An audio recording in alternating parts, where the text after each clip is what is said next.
let's move on to our fifth wine now. We have a Malbec, 2009. So back to the Clayhouse main brand. Yes, this is our estate series. So this is sold mainly out of the tasting room and to wine club members. A very small production.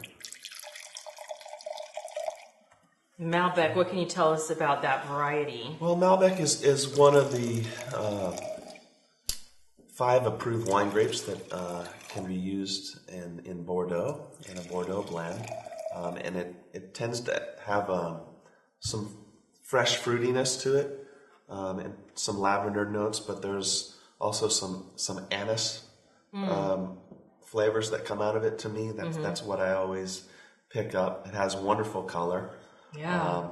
Most people think there is a really strong tie between Malbec and Argentina. Right, that's what I think of naturally when I hear Malbec, yeah. And so the comment that I hear a lot of time is like, oh, it's that grape from Argentina.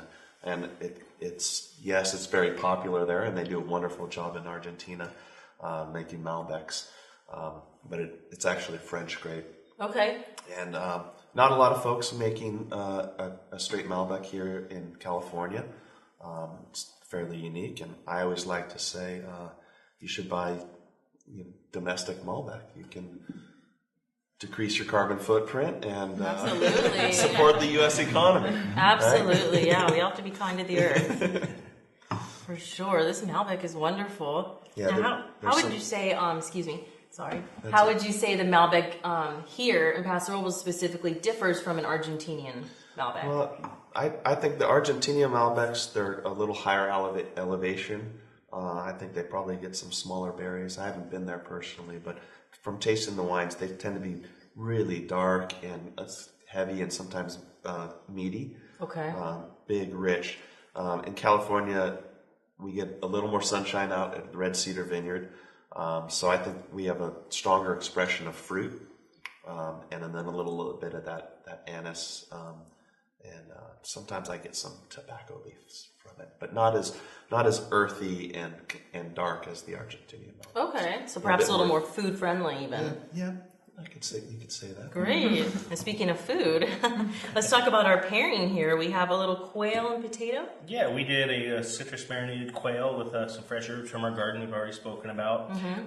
And we did a little potato confit with it, and a little pickled carrot, and just a little braised down radish greens from our garden as well that I can just go and cut off. And, so we just went with quail. That kind of just, when Ricky and I were tasting, it was like, quail. This can go good together. So this would be a good pairing. Fantastic. Now, when I hear quail, I think a tiny little bird that might be a bit challenging in the kitchen to prepare and to cook. Are there certain challenges with dealing with a small bird like that? No, they're actually very easy to cook.